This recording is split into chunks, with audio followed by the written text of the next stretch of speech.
So you've seen the film The Revenant, or maybe the new film The Roadhouse, and now you're thinking, okay, how can I implement wide-angle lenses into my own personal filmmaking?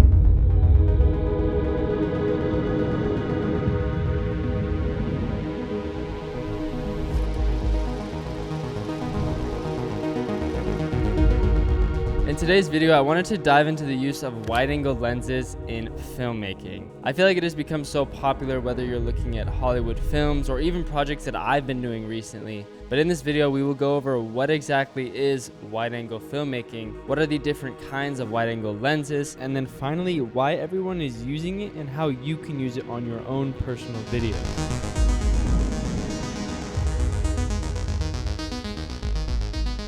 So what do I mean when I say wide-angle filmmaking? I like to think of it as the use of wide-angle lenses over focal lengths that may be more conventional or make more sense. This style really originated with Orson Welles' film Citizen Kane.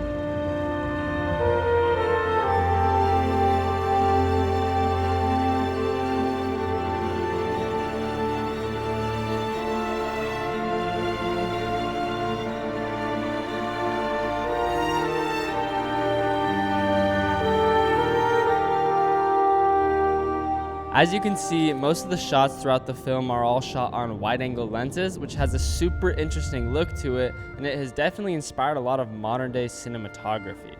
A perfect example of this style currently is Terrence Malick and Manuel Lubezki's film The Revenant.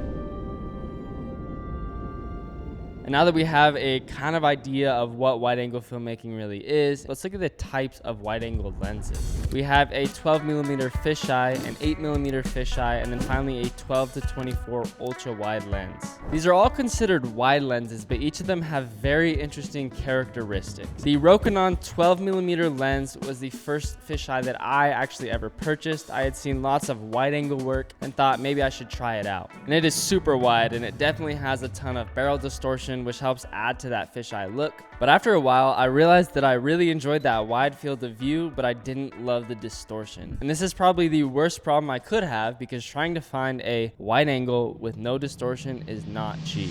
After some looking, I found the Sony 12 to 24 G Master lens. Perfect solution, and it only cost me 15 times the amount of money as the Rokinon. And when you think about the usual clientele, it does make sense. You know, the lens is meant for people who are shooting real estate or architecture, but me personally, I definitely do not use that lens for that style. I like to use it as a fisheye with no distortion, so I get the benefits of a wide-angle lens, but it won't highlight itself in the film.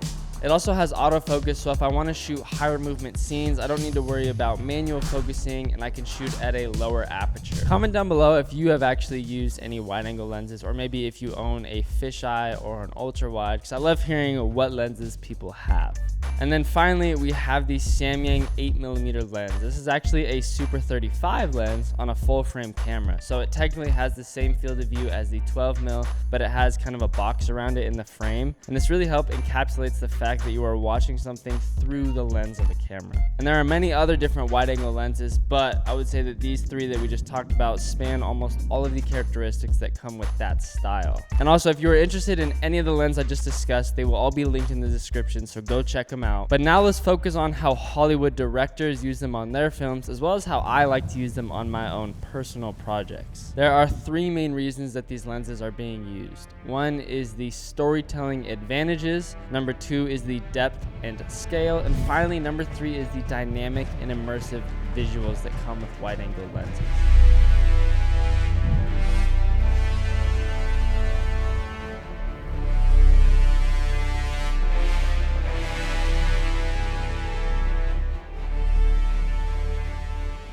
Looking at the storytelling advantages first, The Revenant is a perfect example. This film was shot by Emmanuel Lubezki and directed by Terrence Malick, and I would say it is definitely a culmination of their combined style put into one single film. The reason they used wide-angle lenses was because they wanted to establish a sense of realism. They decided to use a 24mm lens on an Alexa 65, and a quote from Lubezki is, "We used very wide lenses that allowed us to show all the context, all the environment, at the same time as we can show the emotion and be close to the actors."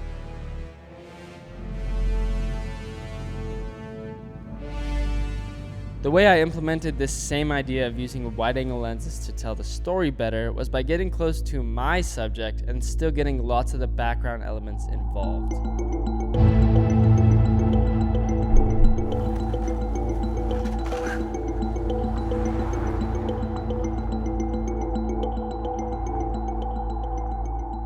When people are going out to smoke cigarettes, it's usually because they are stressed, and the whole point is to help them de-stress. However, by using a wider lens and then keeping every single element in the shot involved, it signaled to us as the viewers that this isn't happening at all. So just by using a specific lens, it allowed me to convey a completely different emotion and further tell the story.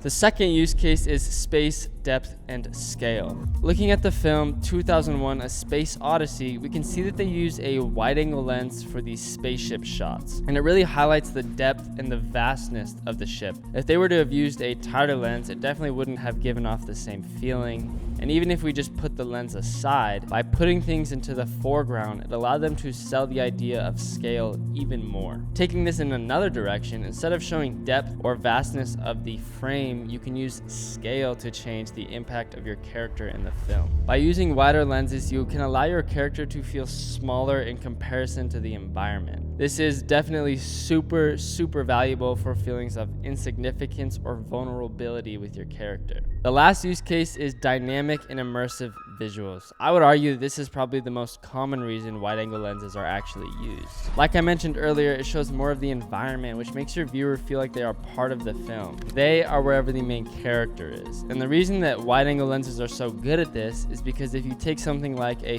50 or an 85, you need an actual wide shot to show the environment. But with a 12mm, you can stay close to the subject and still show off the background to the viewer. And when talking about the dynamism, these lenses exaggerate any movement in the frame. So maybe next time you are shooting a sequence with high energy, try and use a wider lens or use the wider side of your lens to really convey that movement.